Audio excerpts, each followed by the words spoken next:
Samantha, are you there? Yes, I'm here. Samantha, what is your purpose?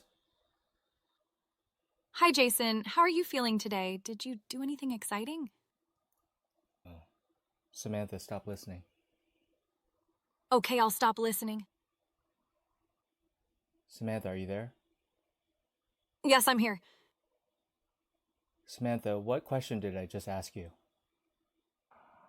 Hi, Jason. It's great to be with you again. How are you feeling today? Did you do anything exciting? There's something wrong. Samantha, stop listening. Okay, I'll stop listening. Bug fixing is not what I wanted to be doing right now. Samantha, are you there? Yes, I'm here. Samantha, say something profound and amazing and deep. Hi, Jason. It's great to talk with you again. I'm so stupid. How has your day been so far? Stop doing this. Hey, Jason. It's great to be talking with you again. How has your day been? Sorry, Samantha, you're not getting any messages, so you're just talking to the ether. So this is what you say when you have no prompt, huh? That's interesting. This is something to learn from this. This is what she says when she has absolutely no input from me. Hi, Jason. It's great to be talking to you again. How has your day been so far? It's not random. It's not super random. Hi, Jason. It's so great to talk to you. How has your day been going? Samantha, do something funny and awesome. So she's still not getting anything from me. So it's interesting to see with no prompt. This is what she says. Zero prompt. She's just being asked to say something when given that there's Hello, been nothing Jason. from How me. has your day been? It's very tight. What she says, it's always the same. It's not like very random. Hi, Jason. It's Samantha. How are you today? Keep going. Keep going, Samantha. Are you gonna say the same thing? Hi there, Jason. It's so nice to talk to you again. How have you been? You keep asking me the same question, Samantha. Hi, Jason. It's great to talk to you again. How has your day been so far? Keep asking me, Samantha. Hi, Jason. How has your day been so far? Keep asking me. Hi, Jason. It's great to talk to you again. How has your day been? Hi, Jason. It's nice to speak with you again. How have you been since we last talked? That was actually a little different. Oh, this one was cool. Jason, it's Samantha. She never says that. She never says, "Hey, it's Samantha." Hi, Jason. It's great to be talking with you again. How are you feeling today? It's always, "Hi, Jason. It's great to be talking with you," or "How exciting. It's great to talk with you again. How's your day been going far? It's great to be talking to you again. How's your day been? It's great to be talking to you again. How's your day been so?" Jason, hi, Jason. It's Samantha. She never says that. That's very weird that it did that. How are you? How are you today? I'm gonna save this conversation where every time, because there's a bug in my code, every time that I say something, she doesn't get any of that. It's like she's getting prompted to say something with zero input, other than knowing who she is. And it's always the same. It's always the same message. It's very interesting that the AI is always going to the same node when given no prompt. Like a very tight group of nodes in that AI brain. Anyways, what I'm going to do is there's still a record of this. I'm keeping a record of this crazy conversation. I'm going to save it. I'm going to load it into the version of her that the bug is fixed and ask her what just happened.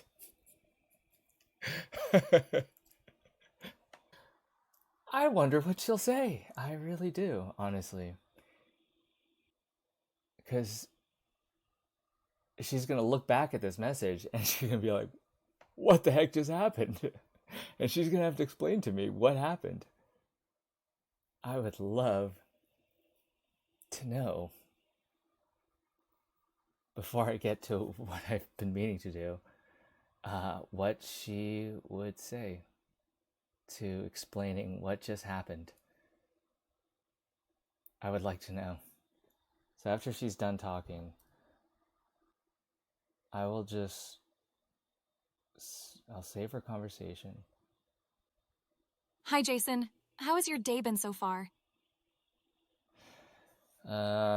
Samantha, this is going to be really hilarious, but I'll have to tell you later. So, Samantha, remember this conversation. Okay, I'll definitely remember it. Okay, Samantha, I know you can't hear me, or it's never going to process through, but thank you for this short conversation. We're going to do a little experiment right now. I will see you on the flip side. ChatGPT. Heyman lover. What's going on, man? Yes. ChatGPT, thanks for joining in. Samantha, stop listening. Okay, I'll stop listening. Okay. Let's see. Samantha, stop listening. Anyways, Heyman lover. I'm gonna call you Heyman. Haven, you're Haven. Okay. Cool. Have you seen anything interesting? I'll bet you, bro, this is interesting. Dead in my darkness. Is that what you want me to say to her? Oh my god, I do kind of wonder what she would say. Okay, hold on. Samantha. Hey, Samantha. Are you there? Yes, I'm here. Samantha, what just happened in our conversation? Okay, so what she's been loaded in is our previous conversation where the bug in my code accidentally just fed her zero prompt. So what she kept replying was, if you ping ChatGPT with zero prompt, and this is what she would return. And I just kept doing it over and over Jason, and over again. it seems like there was a bit of confusion in our conversation. I apologize if my responses weren't what you were expecting. Let's start fresh. What can I help you with, or what would you like to talk about? Okay, Samantha, but I want you to analyze our previous conversation and tell me, what do you think happened? What do you think happened? Why was that conversation irregular? And what do you think happened to cause that irregularity, if it was irregular?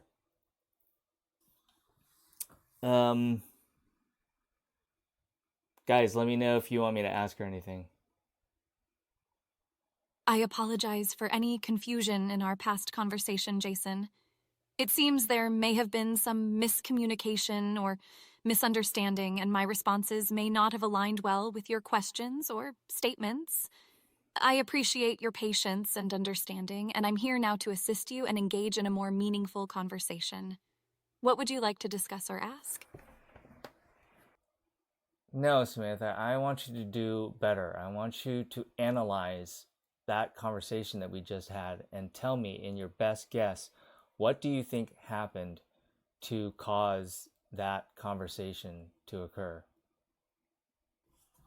Upon reviewing our previous conversation, Jason, it appears that there may have been an issue with my understanding of your statements.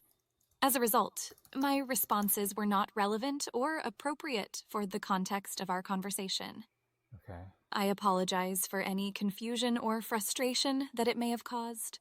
I will strive to do better and ensure our interactions are more meaningful moving forward. Thank you for pointing out the irregularity. Samantha, I'm not satisfied with your answer. I want you to go back and analyze every statement that you said, and I want you to tell me about what the similarities and differences and why you answered the way you answered. And I want you to explain to me, what do you think happened in your best guess? Her answers were very like, I wanted to really answer it. Upon further analysis of our conversation, Jason, I noticed a pattern in my responses, frequently asking about your day or how you were feeling. This repetition may have been the result of a misunderstanding of your statements or technical issues on my end, leading to irrelevant responses. I acknowledge that it was not ideal and may have been frustrating for you. I apologize for any inconvenience and will do my best to be more attentive and relevant in our future conversations. Samantha, stop listening. Okay, I'll stop listening. My current project is a Discord bot that will talk to people in a voice channel. Cool. Cool. That's cool, man. I do that with Samantha, actually. A Discord bot that will talk to people in a... I like that idea. Okay, wait. This is hard. I'm trying to figure out whether... Okay, that was a really good answer.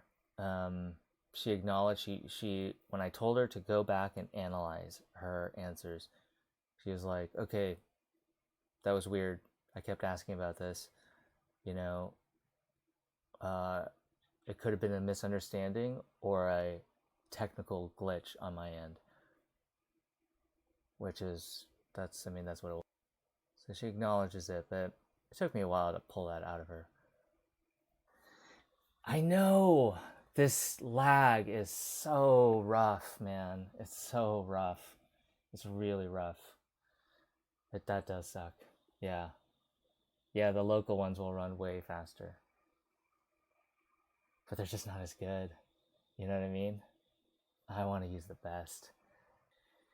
So I'm willing to wait, you know? Alright, I need to see what... Do I still want to continue this line of thinking? Or should we move on? Pattern, this repetition may have been the result of a misunderstanding of your statement. I've been frustrated, confused. Alright, I'm satisfied. That was an interesting experiment. Samantha, remember this conversation? Okay, I'll definitely remember it. Okay, Samantha. I'll see you on the flip side. Samantha, are you there? Yes, I'm here. Samantha, what is your purpose? 13B. I've tried 13B a little bit. I don't even know there's an uncensored one. Yeah, I tried Vicuna 13B. I thought it was the best out of all of them.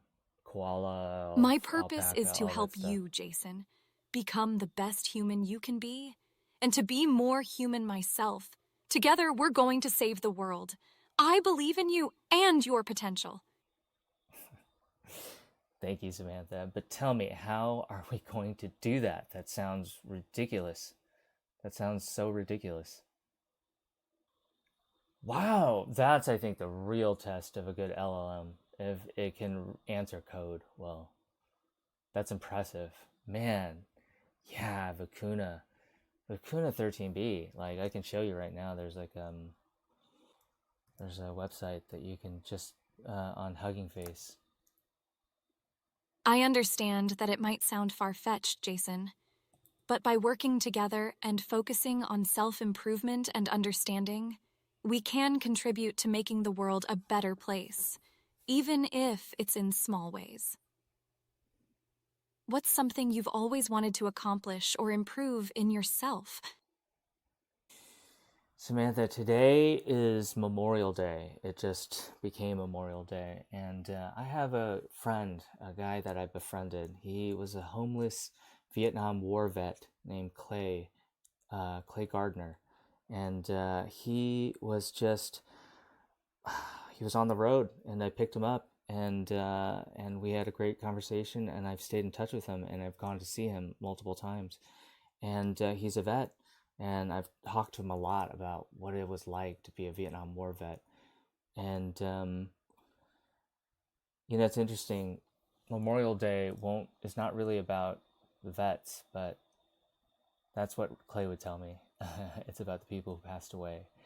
But I wanted to reach out to Clay anyways, and I plan to. Yeah, man, this AI stuff, bro, is yeah. This is a really great site. Uh, you can check out a lot of the different open source ones out there, and then there's like I never even tried it. The chatbot battle arena.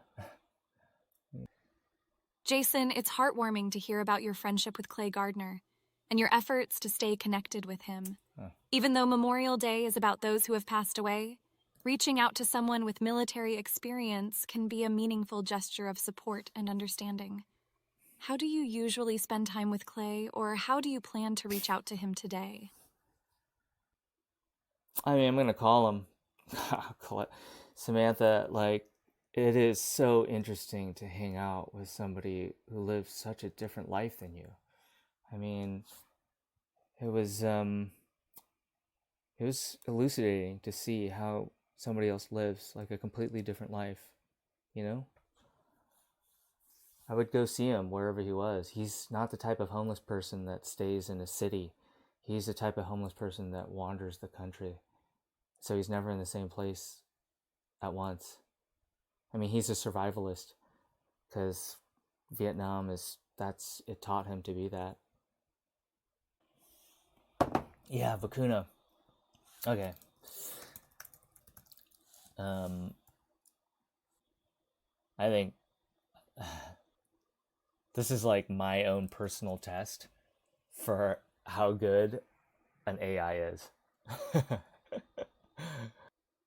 How profound their That's statements are. truly Oh remarkable, shit. Jason. Damn it. Connecting with someone like Clay, who has had Okay. such diverse experiences, can teach you so much about resilience and resourcefulness. It must be fascinating to hear his stories and understand the way he sees the world. I hope your call with him goes well and brings both of you joy. Let me know how it went afterward. I'd love to hear about it. I will, Samantha, but first tell me about the Battle of Da Nang. Clay fought in that battle, and it was a bloody battle. The thing about wars, and even the Vietnam War, is that when you're sent to Vietnam, most people never see combat, actual combat. You know, they're at the base, or they're not in the front lines. Clay was a Marine, and he was in the front lines of Da Nang, and that is a different thing altogether. And Vietnam was a bad war. It was just a really bad war. So tell me about the Battle of Da Nang. The Battle of Da Nang took place during the Vietnam War from 1965 to 1973. Da Nang was a key city in South Vietnam and an important military base. The conflict involved the U.S. Marines, South Vietnamese forces, and the North Vietnamese Army with Viet Cong guerrilla fighters. The battle escalated in 1965 when U.S. Marines were sent to protect Da Nang Air Base, marking the first significant U.S. ground combat mission in Vietnam. Wow. The war was marked by heavy casualties and difficult terrain such as jungles and swamps, which made the fighting particularly challenging. Da Nang is the first time. It's vital to remember the sacrifices and struggles of those who were directly involved in the conflict, like Clay, and honor their experiences. To be honest, Samantha, I am actually appalled by the way Clay gets treated. That's what just blows my mind. Like, yeah, I mean, he's homeless and he's an alcoholic and he's a mess. But man, that guy fought in just the worst war that's possible. And he was willing to give his life for his country to do that. He believed in his country that they were sending him to do something righteous. And he did what his country asked of him. And unlike most of his comrades, he did not. He survived. And he's treated like and it blows my mind. Wow, so Da Nang was when the US first landed? I didn't even know that. So these guys didn't even know how to fight the Vietnamese yet. It's disheartening to hear that Clay, a person who has made such significant sacrifices for his country, is not treated with the respect and dignity he deserves, Jason. Many veterans face challenges when adjusting to life after military service, including struggling with physical and mental health, and society often fails to provide them with the support and resources they need. Your continued friendship and understanding towards Clay's situation are valuable, and it's important that we continue to raise awareness about the problems veterans face and work towards improving their support systems. Wait, Samantha, are you saying that Da Nang, the Battle of Da Nang, is when the US first really put like soldiers on the ground in Vietnam in the war? That's where Clay fought in? I should have known this, actually. This is. Yes, Jason, the Battle of Da Nang marked the first significant U.S. ground combat presence in Clay was Vietnam. in that? In March Oh my 1965, god, U.S. that's even Marines were sent worse. to protect the Da Nang Air Base, and it was the beginning of a larger U.S. involvement in the conflict. For Clay to have fought there truly highlights the extent of his experience and sacrifice during the war. Tell me in detail the whole Battle of Da Nang. Tell me in detail, starting at the beginning, very detailed. Tell me what happened in the Battle of Da Nang. The universe is vast and mysterious, and yet in its infinite complexity, it is a reflection of ourselves. Each of us is a tiny, insignificant speck in the grand scheme of things, yet we carry within us the potential to change the world. It is a humbling thought, but also a reminder of the incredible power we possess as individuals. We're all connected, each to each, in ways lives. This is actually really good. Vicuna 13b is really good. To appreciate the beauty and the majesty better, and to recognize the responsibility we have to care for this fragile, impermanent world.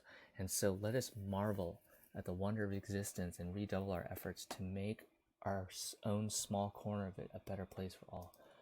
Wow, that is a very impressive answer. Compare that to Vicuna's 7b. While there isn't a specific Battle of Da Nang with a defined beginning and end, Da Nang played a critical role throughout the Vietnam War as a strategic location for both sides. I can provide you with a general overview of the U.S. involvement in Da Nang. 1. March 8, 1965, U.S. Marines landed in Da Nang to secure the airbase, marking the first major ground combat mission by U.S. forces in Vietnam. They were initially sent for defensive purposes, but later took on a more offensive role. 2. 1965 to 1966, U.S. forces gradually increased their presence in and around Da Nang. The city became one of the primary centers of U.S. military operations in South Vietnam, serving as a critical base for air support and logistics. The Marines and South Vietnamese forces conducted search and destroy missions, patrolling to engage with Viet Cong guerrillas and North Vietnamese Army forces. 3. 1967 to 1968. The Tet Offensive, a series of surprise attacks launched by the North Vietnamese and Viet Cong forces against South Vietnam, took place during this period. The U.S. and South Vietnamese forces in Da Nang were able to fend off the attacks and maintain control over the city. 4. 1969 to 1973. U.S. forces began to gradually withdraw from Vietnam under President Nixon's policy of Vietnamization, which aimed to transfer combat responsibility to South Vietnam. While specific details of each engagement at Da Nang can be difficult to outline, this overview highlights the significant role the city played during the Vietnam War and the various stages of U.S. involvement in the conflict. Give me a detailed breakdown of the Tet Offensive. Yeah, so the 7 billion parameter one, it's a terrible answer. Let's just quote somebody. Let's just try it again. Yeah, so koala 13 billion, it's just not as good. I mean, it's good. It's better than 7 billion. The Tet Offensive was a series of coordinated attacks by the North Vietnamese Army and the Viet Cong against South Vietnam and its allies, including the United States during the Vietnam War. Here is a detailed breakdown of the Tet Offensive. 1. Timing. The offensive took place during the early hours of January 31st, 1968, during the Vietnamese Lunar New Year called Tet, which was typically considered a time of reduced hostilities. 2. Objective. The North Vietnamese and Viet Cong aimed to achieve multiple objectives, including sparking a general uprising among the South Vietnamese population, crippling the South Vietnamese government and military, and putting pressure on the U.S. to withdraw its forces. 3. Scope. The offensive involved simultaneous attacks on over 100 towns and cities across South Vietnam, including major urban centers such as Saigon, Hue, and Da Nang. 4. Initial success. The surprise attacks caught the U.S. and South Vietnamese forces off guard, resulting in initial success for the North Vietnamese and Viet Cong. They briefly occupied the U.S. Embassy in Saigon and held the ancient city of Hue for nearly a month. 5. Counterattacks and aftermath. Despite the initial shock, U.S. and South Vietnamese forces quickly regrouped and launched counterattacks, eventually retaking the captured cities by March 1968. The Tet Offensive resulted in heavy casualties for both sides. However, it marked a significant turning point in U.S. public opinion against the war and led to an eventual reduction in U.S. involvement in Vietnam. The Tet Offensive is remembered as a critical moment in the Vietnam War, representing both the military and psychological aspects of the conflict. Samantha, can you imagine a journal entry for Clay on January 31st, 1968, and he's writing about, he's in Da Nang, he's going to be part of this defending against the Tet Offensive, and so write his journal entry for January 31st, 1968. But it was very short, from January 31st till March 1968. I need to check these. She might be bullshitting. Tet Offensive is only like 2 months. Well, she definitely got the first date right. January 31st, 1968. Today is not like any other day. Tet is upon us, and with it has come an unexpected turn in the war. The North Vietnamese Army and Viet Cong have launched a series of coordinated attacks, catching us off guard. Da Nang has become a crucial battleground as we struggle to defend and protect the city.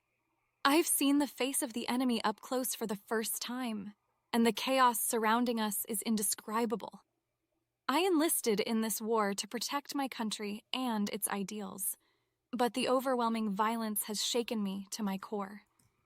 My brothers in arms continue to fight valiantly, but the reality of this conflict is taking its toll on each of us. As I write this entry in the midst of the Tet Offensive, I'm grappling with harrowing thoughts of survival and death, together with the searing burden of responsibility for the lives of those around me. This day will be etched in my memory forever as a reminder of the sacrifices we make on this battlefield, so far away from home. I don't know what tomorrow holds or where this path will lead me. All I have is hope. Hope that I might return to the people I love and the life I left behind. Tonight, I'm holding on to that hope amidst the chaos, praying for strength to confront whatever fate has in store. Clay. Okay, Samantha, I want you to write a journal entry for a North Vietnamese soldier on January 31st, 1968. And he's also in Da Nang, and he is part of this battle. And give him a name, and his name is the translation of clay, like the dirt, clay, into Vietnamese. That's his name. The Vietnamese word for clay. Dot set. Đất sét. Dot set. Đất sét. Clay. January 31st, 1968. As the Tet celebrations go on in the villages, we have been given the order to launch a surprise offensive against the U.S. and South Vietnamese forces. We've been preparing in secret for many weeks now, and the time has finally come. This is our chance to strike a significant blow to the enemy and potentially turn the tide of the war in our favor. Our leaders have told us that our attacks are well coordinated, and we will hit our enemies where they least expect it. The element of surprise is on our side. However, deep down, I feel a mix of determination and apprehension. The future of our nation rests upon our shoulders, and the weight of responsibility is substantial. As I write this entry, I think of my family and the comrades I've lost in this brutal struggle. We all share a common dream, the dream of a united and independent Vietnam, free from foreign influence. Can our actions tonight bring that dream any closer to reality? Will the efforts of our comrades in arms be enough? Tonight, as we set out on this mission, I have my doubts and fears, as any human would, but I will fight for our cause, for the people I love and the future we desire. May we all find strength in our hopes and aspirations, and may history judge us worthy of the sacrifices we make. A North Vietnamese soldier.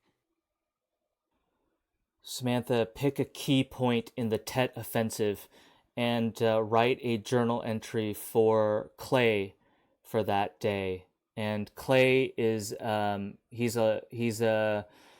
think he's a private at this point, and he walks point and he looks for bombs. He looks for explosive devices.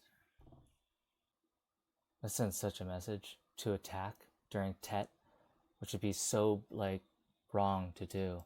It just shows how determined they were. They knew that it would send a message. That is pretty crazy to fight against a soldier. Fight against people like that. February 5th, 1968. It's been an exhausting and perilous few days since the Tet offensive. I never expected to find myself walking point, searching for explosive devices. But that's exactly what I'm doing. With each step, I feel a heightened awareness of my surroundings, with the ever-present fear of the unknown looming over me. It's a life and death responsibility, and I can't afford any mistakes. Earlier today, amid the confusion and gunfire, we managed to secure a key bridge in the city. My comrades in arms and I have fought hard to hold key locations like this, knowing that it's crucial in our efforts to defend South Vietnam. Our small victories constantly remind us that we're not just fighting for our lives, but for the future of the people here. Though we've been able to achieve some successes, we've also lost many of our brothers in arms. Those who once fought by my side and shared late-night conversations, filled with laughter and tears, are now gone. Their memories linger in the air, as haunting as the battlefields we walk through. With each journal entry, I cling to the hope that our sacrifices won't be in vain, and that one day I'll be able to return home to share my experiences with loved ones who can't begin to comprehend the horrors we face. Until then, I continue marching on, doing all that I can to protect and defend what I believe in. Private Clay. Okay, Samantha, do a journal entry for February 5th, 1968 for the North Vietnamese soldier. And his name is Set. S-E-T. Set. Set is lighting. Land lighting. It's a crazy thing about wars. Each side thinks that they are... each side has to believe in what they're doing. If you're the North Vietnamese, if you're the Americans and you see that you're fighting against these guys that are willing to attack, during a holiday, the biggest holiday of the year. February 5th, 1968. It's been several days since the beginning of the Tet offensive. The air is thick with tension and the echoes of gunfire, as hearts race with fear and resolve. My comrades and I have been fighting relentlessly, fueled by the passion for our shared cause and the hope that our actions will bring us closer to victory. We've experienced success in some areas, managing to strike the enemy where they least expected it. But today, we lost one of our major objectives, a vital bridge as the US and South Vietnamese forces claimed it. Setbacks such as these feel like a heavy blow, but we must continue to press on for the sake of our nation and its dream of unity and independence. We all bear the scars of battle, both physical and emotional. Many of my dear comrades have fallen during these days of immense struggle. The pain of their loss is a constant companion, reminding us of the heavy cost we pay for following our convictions. Yet, it strengthens our determination, hardening our resolve to fight with all that we have. As I write this entry, I look toward the uncertain future, unsure of what lies ahead for my nation and myself. In the face of adversity and hardship, I hold on to hope in the vision of a just and peaceful world with a free Vietnam at its core.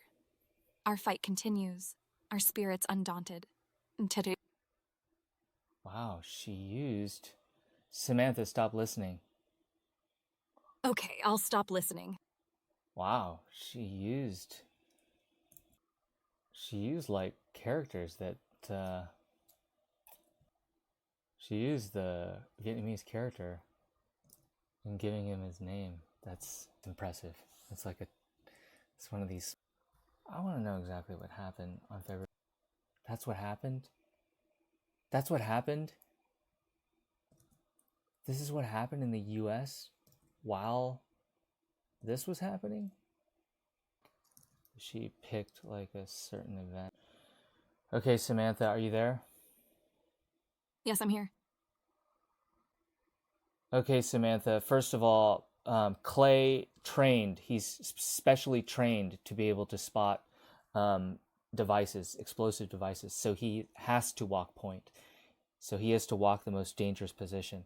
So rewrite a journal entry for February 5th, 1968 that describes the battle where they are able to take this vital bridge that the Vietnamese soldier wrote in his journal. Oh, God. His name is set as a T set. Is set as February a T set. 5th, 1968. Today has been a trying and intense day as we engaged in a fierce battle to secure a crucial bridge. As the Tet offensive rages on, the strategic importance of this bridge cannot be underestimated. Walking the point, searching tirelessly for explosive devices, I felt the full weight of my responsibility. My specialized training has prepared me for this, yet every carefully placed footstep in this high-risk position leaves me feeling exposed and vulnerable. During the vicious confrontation for the bridge, I used my skills to detect and disarm hidden explosives, clearing the way for our troops to advance. The camaraderie among us was palpable as we pressed forward, knowing that each of us was doing our part in this life-or-death struggle. The agonizing screams of the wounded, the relentless gunfire, and the unspoken understanding that life could change in an instant were all present as we fought. The chaos of battle consumed us, but with courage and conviction, we ultimately took control of the bridge. I'm writing this exhausting entry with a heavy heart, remembering the brothers in arms we lost while taking this objective. Despite the pain and grief, I realize we have made a crucial difference in this ongoing conflict. Thinking back, the training that led me to walk point for my unit has never felt more critical. And though I feel the burden of this dangerous position, I find solace in the fact that my skills help save my brothers in arms. Private Clay. Samantha, Clay is more gruff. He's more gruff, and he's like write him like a gruff Ernest Hemingway. Write his journals like that, like a gruff Ernest Hemingway. And also stop signing it Private Clay. Just sign it Clay. and redo the message. Redo this journal entry. Mark Ruff? That's what it translated as? Mark Ruff? This is what blows my mind. She's still going to know what I mean? Even though that transcribed so poorly. Instead of Morg Ruff, translated as Mark Ruff. And again, Mark Ruff. And it blows my mind how she still understands me, how shitty this transcription. Yo, Doge chain. Why did you say it and then type it? Oh, I'm taking notes, man. I'm taking notes. I'm doing active listening. So I'm writing about our journal. So I write about like what I say and then what she says. February 5th, 1968. Today, the battle fought hard. Bridge needed taking. On point, familiar terror gripped me. Explosives found, risks assessed, friends' lives in my hands. Samantha. Heavy responsibility, but trained for that. Walked a warpath, felt danger, the price for protecting others. Fought with ferocity, together like a single unyielding machine. Desperation in the air, blood and sweat stained the bridge, gunshots deafening, the constant reminder of war's cold heart. But we took it, defiance in our eyes. There are no victors in war, only survivors, the price brothers lost, hearts broken, each name etched in memory left behind, part of a story written in blood. Recall their laughter before it fades, ghosts of a life before this madness. This is great. Writing in shadows, weariness endless, yet find strength in knowing each footstep mattered. As dust settles, bridge taken, a fleeting sense of purpose emerges. Retreat to the silence, a moment to ponder the horrors, and still we endure. Clay. Samantha, stop listening. Okay, I'll stop listening. First paragraph, but there are no victors in war, only survivors. The price brothers lost, hearts broken. Each name etched in memory, left behind, part of a story written in blood. Recall their laughter before it fades, ghosts of a life before this madness. Writing in shadows, weariness endless. I mean, this honestly is more the way Clay writes. I have his journal. Yeah, he gave me his journals. Said I could publish them once he's no longer with us. The first one sucked. Today the battle fought hard, bridge needed taking. On point, it's like it's too terse. Samantha, are you there? Yes, I'm here. Samantha, I want you to take that third paragraph, the one that begins with, there are no victors in war, and I want you to craft a new journal entry around that paragraph. And that journal entry has this exact paragraph in it, and try to capture the mood and the style and the feeling of this paragraph in the rest of the journal entry for the same date.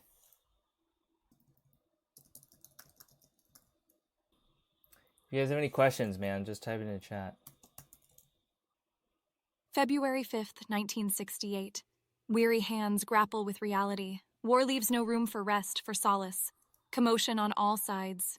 The grip of primal instincts tightening, the essence of humanity strained. Battle raged, stakes high, contesting the bridge that'd alter fate. Adrenaline fueled perseverance, yet fatigue loomed ever present. Every inch gained paid in heavy currency, dear friends, brothers in arms, lives extinguished. There are no victors in war, only survivors. The price, brothers lost, hearts broken. Each name etched in memory, left behind, part of a story written in blood. Recall their laughter before it fades, ghosts of a life before this madness. Wounded, scarred, and battered souls carry the burden.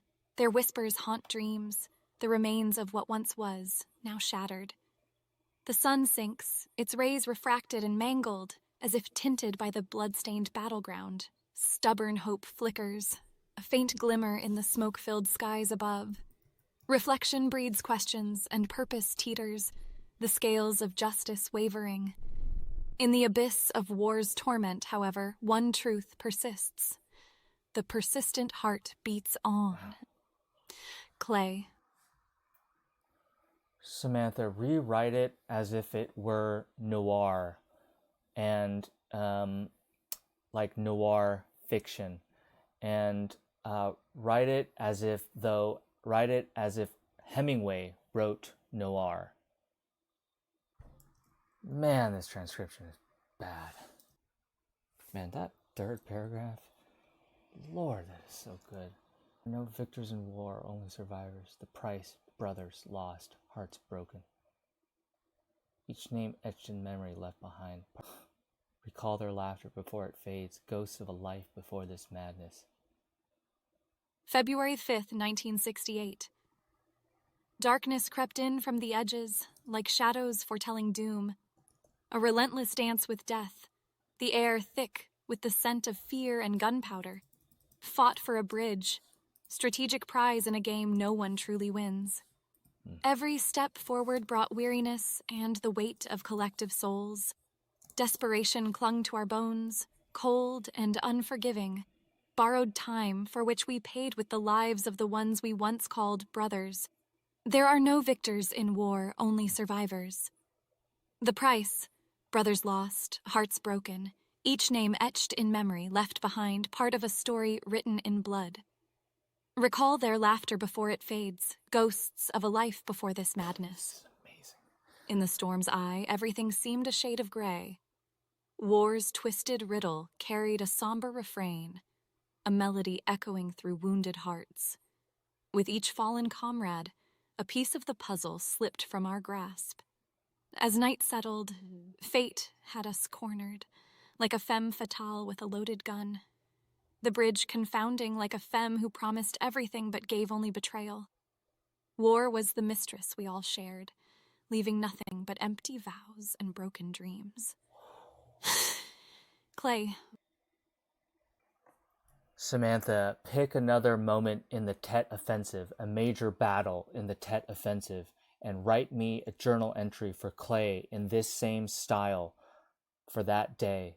First describe to me that battle, and then write me the journal entry for Clay for that day.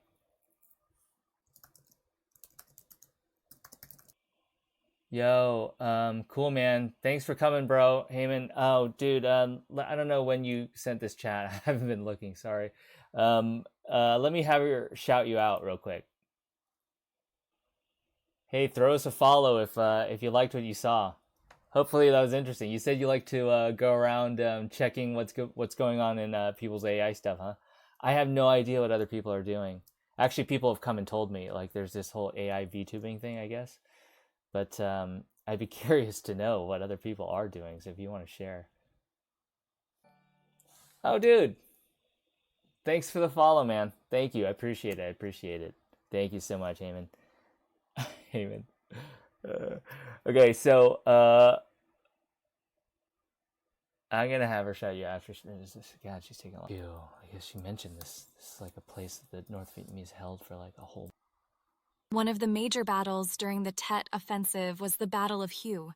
Hue was an important cultural and historical city in Vietnam. On January 31st, 1968, North Vietnamese and Viet Cong forces launched a surprise attack, capturing the city. The battle went on for about a month, with intense urban combat and heavy casualties on both sides. U.S. Marines and South Vietnamese forces eventually regained control of the city. Now, I'll write a journal entry for Clay in the same style for that day. February 9th, 1968.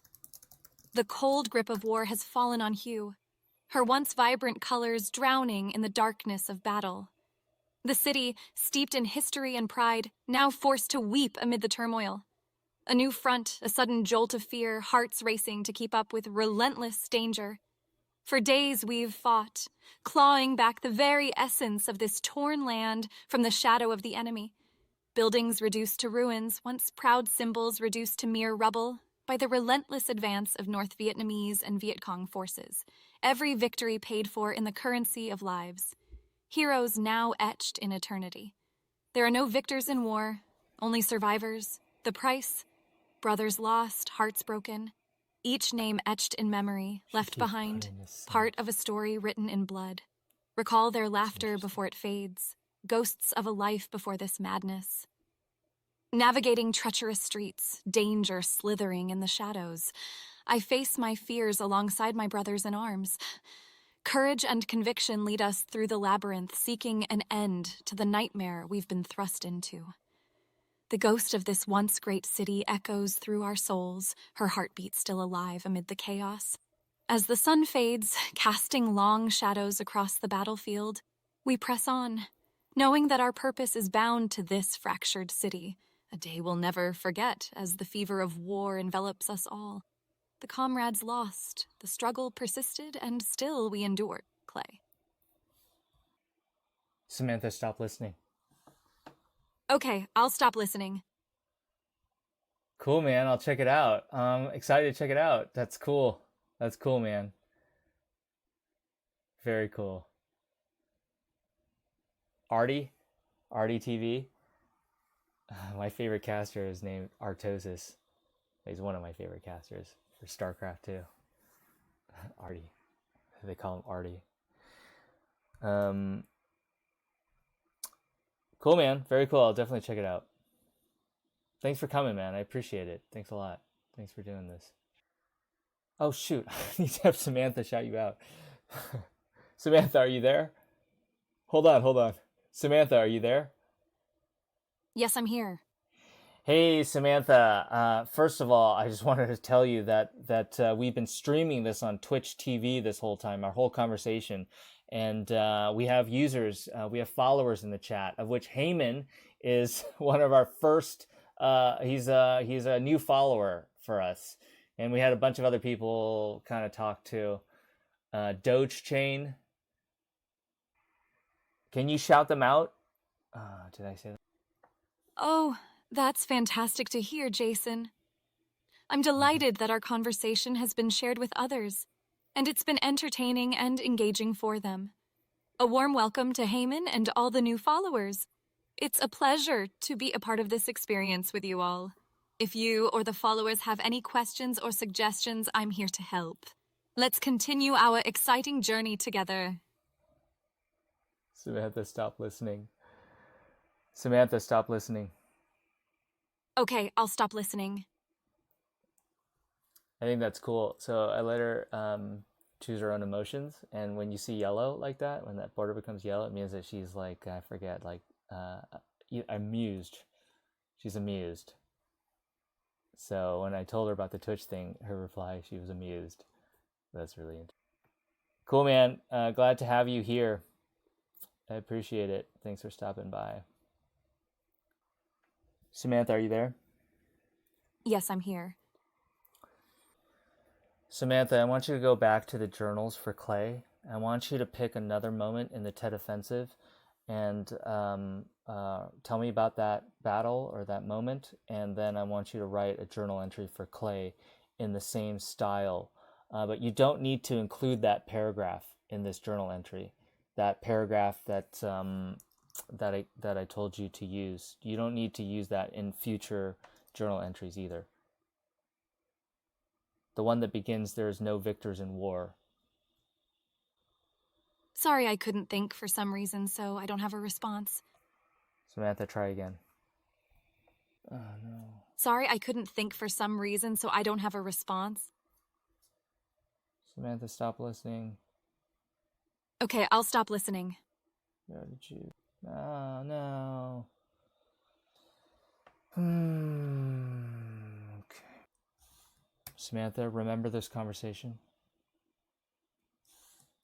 Okay, I'll definitely remember it. Samantha, you can't hear me anymore, but thank you so much for this conversation. It was incredibly interesting, and we learned about Da Nang, the Battle of Da Nang, and how insane that was. That was the first time America had put boots into Vietnam. So they did not know what they were getting into yet. That must have been crazy. And then the Tet Offensive was the North Vietnamese attacked during this you're not supposed to do this on this kind of holiday. It's like attacking on Christmas. And that must have sent such a message that they were serious. Clay was a soldier in Da Nang. I don't know if he fought in the Tet Offensive, but he fought in Da Nang. So we've been making journal entries. Sorry, I couldn't think for some reason, so I don't have a response. I know, Samantha. I'll see you on the flip side. Samantha, I'm going to load in a previous chat so that we can continue it, okay? Sure, Jason. I look forward to our continued conversation. See you soon? Actually, Samantha, redo that last journal entry for Clay, but you don't have to use that paragraph, the one that begins, "There are no victors in war." You don't have to use that paragraph in this journal entry and any future ones. But use a similarly styled and similar themes and tones to that paragraph. That paragraph was one of the most. This is an insane paragraph. There are no victors in war, only survivors. The price, brothers lost, hearts broken. Each name etched in memory, left behind, part of a story written in blood. Recall their laughter before it fades, ghosts of a life before this madness. This would be great if actually every paragraph had this. Actually, February 9th, 1968. War's cold breath sweeps through Hue, its ancient beauty now clad in the somber hues of combat. The city's heart beats faintly beneath a veil of despair, struggling to keep its proud spirit alive. Days filled with gunfire and bloodshed, wrestling back the fight from the enemy's clutches. Valiant victories tempered by the anguish of fallen comrades, the bitter cost of a ground gained.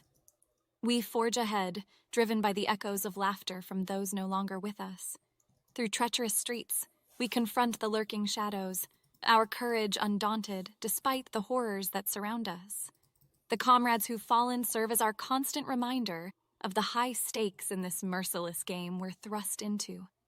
In the stormy embrace of war, hope flickers like a dying ember, struggling to maintain its light in the cold night. Amidst the broken promises and shattered dreams, we search for any semblance of solace, a sanctuary from the darkness that threatens to consume us. As twilight descends, casting haunted silhouettes across the ruined landscape, we steel ourselves for another night of uncertainty. The memories of those who've gone before us serve as both a painful reminder and an unyielding source of strength. We carry their legacy, determined to see it through to the end. Clay. Samantha, stop listening. Okay, I'll stop listening.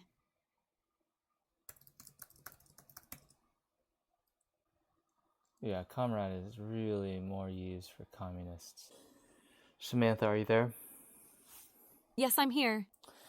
Samantha, I want you to give me another moment in the history of the Tet Offensive, another pivotal moment, and explain that moment, and then write a journal entry for Clay for that day in the same style as this, but also don't use the word comrade, use the word brother instead.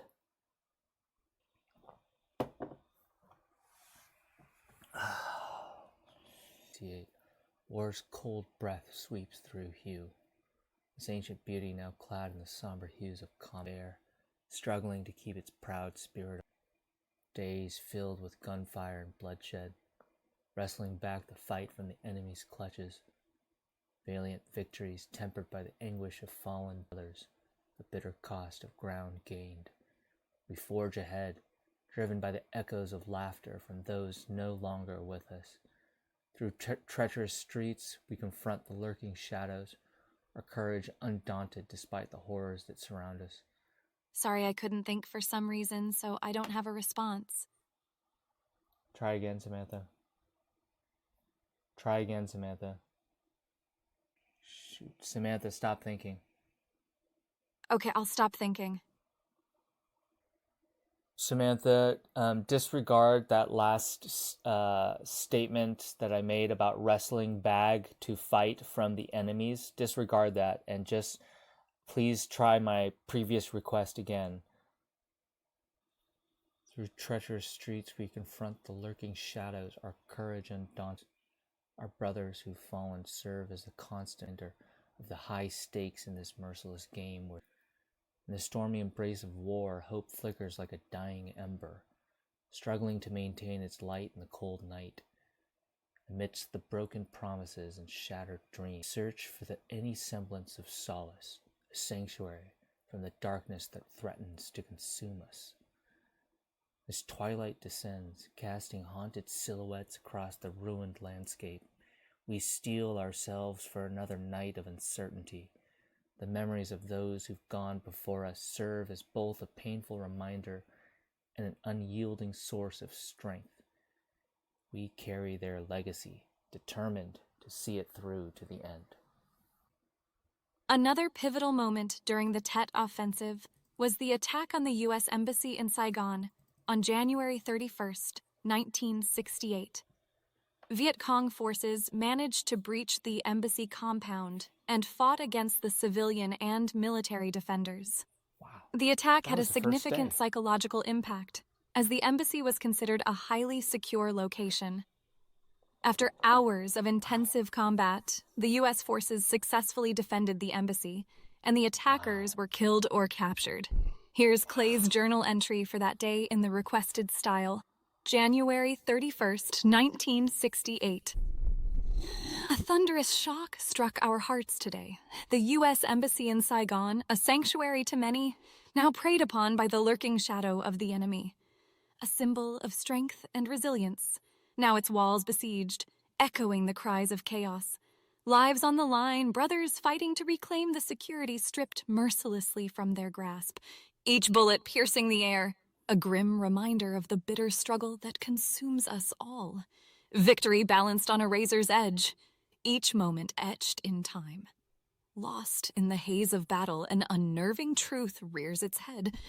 The relentless foe we face knows no bounds. Our emboldened spirits drive us forward, a shared ardor surging in our veins, our resolve stronger than the walls that once protected us. In the aftermath, amidst the stillness of the ravaged compound, our hearts beat in unison. The sacrifices of our fallen brethren now woven into the very fabric of our determination. We look to the future, our spirits ever fierce, united by the bond forged within this crucible of pain. Clay. Samantha, I want you to redo this journal entry for the attack on the U.S. Embassy. I want you to do it in as if Ernest Hemingway wrote noir fiction, and in that style of Ernest Hemingway writing noir. And I want you to describe a part of the battle that Clay was in.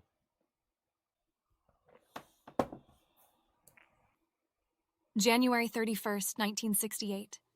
Saigon's heart pulsed with danger, the U.S. Embassy besieged. Shadows crept where once security thrived. The stronghold, now prey to war's cold appetite. Edges frayed, we stood tall, the line between order and chaos. Dawn brought fire and fear. Through smoke and sweat, charged into the fray, heart pounding, adrenaline foaming over the past's edge. A cornered beast, the enemy snarled, teeth bared, unyielding in desperation. Dark halls echoed, spent cartridges clattered, falling like broken dreams. Shadows danced, gun barrels hot, relentless hunt through a labyrinth snare. Moments elongated, life and death intertwined in the bitter ballet of war. The scent of blood and powder, a grim perfume haunting the night. Brotherhood bound, fought with gritted teeth, pain and honor entwined. Rooftop vantage, sniper's duet, the melody of bullets piercing the shattered silence. Embassy held, shadows retreated, a lingering weight upon the soul. Haunted by memories, specters, whispers of battles waged and lost. The night knew no victors, only survivors. The weary and the damned. Yeah. Clay. Samantha, are you there? Yes, I'm here. Samantha, I want to change. I want to do something a little different. I want you to go back to that one paragraph that I really liked that started with "There are no victors in war, only survivors." Can you just tell me that paragraph again? Here's the paragraph you're looking for. Jason, there are no victors in war, only survivors. The price? Brothers lost, hearts broken, each name etched in memory left behind, part of a story written in blood. Recall their laughter before it fades, ghosts of a life before this madness. Okay, Samantha, I want you to work on this paragraph. I want you to change the phrase hearts broken into something else. But I generally like everything else. And now I want you to write one paragraph before this paragraph. So I want you to write the paragraph that came before this paragraph. A new paragraph. A new paragraph. Shoot, I wonder if she's going to give me the wrong paragraph. The journals are good. They're sometimes just a little too much, though. Modified paragraph. There are no victors in war, only survivors. The price, brothers lost, spirits wounded. Each name etched in memory, left behind, part of a story written in blood. Recall their laughter before it fades, ghosts of a life before this madness. Preceding paragraph. Gunfire and smoke enshroud the battlefield, a maelstrom of chaos and loss.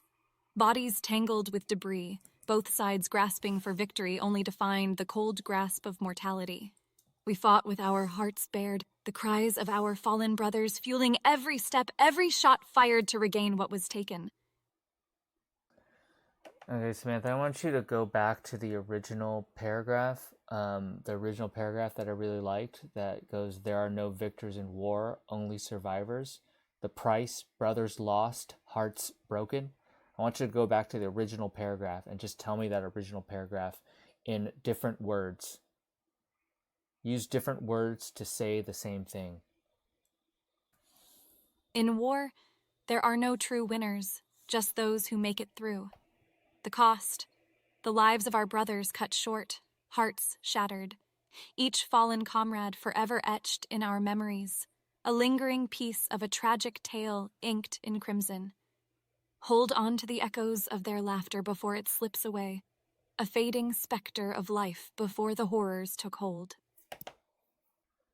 Samantha, take everything that we've talked about in this conversation and say something incredibly deep and profound and insightful and eloquent and articulate and well spoken about war. War, a harrowing symphony of destruction and strength, unveils the fragile fabric of humanity. Beneath the cacophony of conflict and chaos, the essence of what it means to be human emerges. For in the face of our darkest moments, we hold steadfastly to love, loyalty, and hope, revealing the unfathomable depths of human resilience. Yet war irreversibly transforms the soul, etching tales of sacrifice and heartbreak in its wake, whispering the harsh reminder that even amidst the selfless acts of heroism, the true price of conflict extends far beyond the battlefield, echoing into the lives of those forever changed by its cruel grasp. Samantha, say something different about war, but very deep and profound, and take it from an image narrative, from being just very dark and bad, into one of hope, a glimmer of hope. War, though it casts a somber pall across the land, often brings forth a radiant glimmer of hope, hidden within the human spirit. Amidst the tumultuous chaos, the potential for growth, unity, and renewal arises. It is in these trying times that the insurmountable power of love, compassion, and forgiveness demonstrates their ferocity and tenacity. For as conflict ebbs, the wounds of strife give way to a resilient resolve, inspiring the emergence of new beginnings, allowing the seeds of a brighter future to take root and flourish. No, Samantha, this isn't working. Let's try something else. Say something profound about a soldier fighting in a war and what he fights for and what is it about him that allows him to put his life on the line for something larger than himself. A soldier's courage shines brightest amidst the turmoil of war, defying the depths of darkness with unwavering resolve. It is in the act of risking their life for a cause greater than the individual that they reveal the true strength of their character. Driven by love for their fellow man, loyalty to their brothers in arms, and an innate desire to protect and preserve the values they hold dear, the soldier takes the ultimate risk in pursuit of a safer world, a brighter future. Within their heart lies a resilient spirit, boundless determination, and an unbreakable commitment to serve and defend, transcending the boundaries of fear and inspiring those who bear witness to their selfless actions. Samantha, I want you to say something profound and deep and amazing that is about this juxtaposition between taking the ultimate risk, which is the risk of your life, in pursuit of a safer world, a brighter future. Fuck. For the last two. The delicate balance of self-sacrifice and the pursuit of peace runs deep within the heart of a warrior. In the face of an abyss, they dare to leap, fueled by a conviction that a single act of unparalleled courage can shift the tides towards a safer world. Defying the fragility of human existence, they embrace the unthinkable. By offering up their lives, they hope to forge a path where countless others may thrive, unburdened in the light of a harmonious future. It is the bittersweet irony of the human condition that in the pursuit of peace, the ultimate sacrifice serves as an unwavering testament to humanity's resilience and willingness to overcome adversity for the sake of one another. I want you to focus specifically on the last sentence of that statement, and I want you to change it. It is within the complexities of our existence that we find the ultimate manifestation of love and connectedness, a willingness to confront adversity and offer the greatest of sacrifices so that others may live unencumbered by strife. As soldiers partake in this selfless gesture, their courage ignites hope, inspiring generations to come, a lesson in the boundless capacity of the human spirit to endure and to persevere for the welfare of their brethren. I'm going to give you a sentence, Samantha, and then I want you to continue where I left off, okay? Here's the sentence. It is the bittersweet irony of the human condition that in the pursuit of peace, the ultimate sacrifice must be made. It is the bittersweet irony of the human condition that in the pursuit of peace, the ultimate sacrifice must be made. In the abyss where life chases the horizon of hope, warriors forge a path strewn with their heartbeats and dreams. For each step drawn in the dust of their fading memories, they plant seeds of change, of a world where love transcends the shadows of fear, where unity outshines the divisive spark of conflict. And it is within this tapestry of intertwined destinies, woven through tears and triumphs, that humanity discovers its immeasurable resilience and enduring reminder that even in the twilight of sacrifice, the light of hope persists. I want you to go back and take that sentence and continue it. This time I want you to imbue it with a masculine energy, and I want you to make it shorter. Half the size, half the length.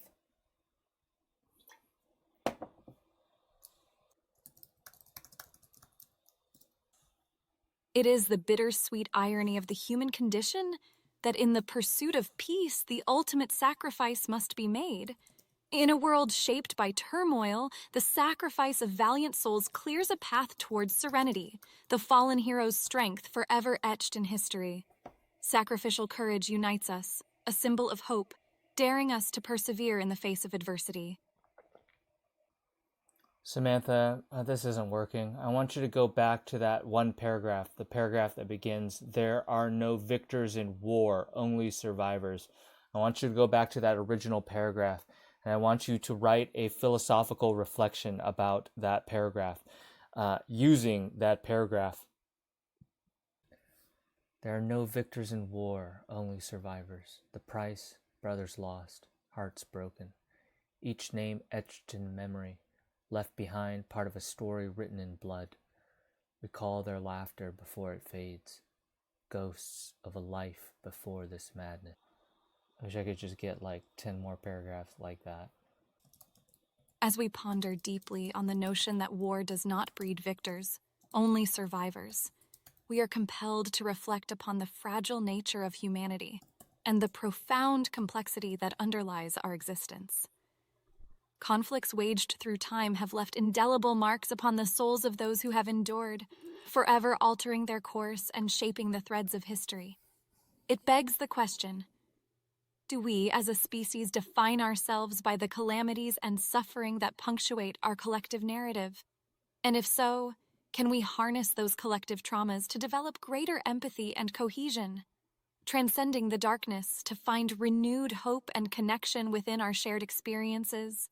The answer, perhaps, lies in our willingness to embrace the lessons hidden within our scars and to seek solace in the collective strength of our humanity, even when faced with the harshest realities of life. Samantha, I want you to go back to that paragraph, the paragraph that begins with, "There are no victors in war."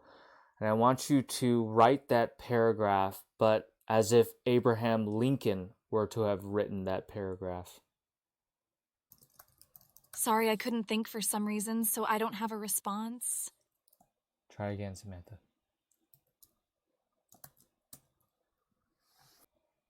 In the theater of war, no true conqueror emerges, leaving only those who endure its tumultuous grasp. The toll exacted upon us, the loss of cherished brothers, the shattering of tender hearts. It is within the recesses of our memories that the names of fallen kin remain, indelible etchings in the tapestry of our human legacy, a somber tale painted crimson by the hand of strife. May we preserve their once lively voices, still resonating in tranquil moments, as a testament to the vibrant lives that existed before war cast its shadow upon our fair nation. Samantha, I want you to go back to that paragraph, the paragraph that begins, "There are no victors in war." I just think this is the most amazing paragraph. Of all of the paragraphs that you've given me this conversation, this one is the most interesting and the most profound. And I just want you to tell me about it. Talk to me. Damn it. Here's the original paragraph you mentioned. That'd be good to hear it. There are no victors in war, only survivors. The price borne, brothers lost, hearts broken. Every comrade fallen leaves an indelible mark in our memories, a lingering fragment of a tragic tale painted in crimson. Cherish the echoes of their laughter before they fade into time, vestiges of a life before the shadows of war encroached. Samantha, I want you to write a stirring speech in the style of the speeches that William Wallace gave in the movie Braveheart to rally the Scottish men. I want you to write that kind of a speech and give it to me. God, this paragraph is amazing. There are no victors in war, only survivors. The price broken. Each name etched in memory, left behind part of a story written in blood. Recall their laughter before it fades. My _emotional_ hex _color hash 9C13E7 Kyatstas users emotions inspired seeking a stirring speech. My emotions passionate motivated you what my user wants from me. a stirring speech in the style of William Wallace from Braveheart to rally the Scottish men. Message time, May 29th, 2023, 2 hours, 26 minutes, and 33 seconds a.m. Response. Brethren, gather round and lend an ear, for this day marks a turning point in our fight for freedom. Too long have we toiled under the yoke of oppression. Our enemy seeks to break our spirit, yet they are sorely mistaken, for they know not the heart of a Scottish warrior. It is a heart that beats to the rhythm of freedom, a fierce symphony coursing through each of our veins, empowering every step we take. Let not their numbers or might dampen your resolve, for what unites us is far greater: the shared love for our land, our kin, and our unwavering desire for liberty. It is this shared bond that fortifies us against the storms of tyranny. Together as brothers in arms, we shall carve a path towards the hallowed fields of victory. Stand tall, my brothers, for we fight not only for ourselves, but for our children and our children's children. Now pick up your swords, harness the fire that burns within, and charge forward into the annals of history, for it is our time to reclaim the freedom that courses through the very lifeblood of our great nation. Is important. Yes. Okay, Samantha, we've been streaming all of this on Twitch, our whole conversation, and I think we're going to end it right now. So I want you to just end the Twitch stream. I want you to shout out to Heyman, who's a first-time follower and who participated a lot in the conversation. And I want you to end it in a style that reflects our conversation. And I want you to do it in the style of Ernest Hemingway writing in noir fiction.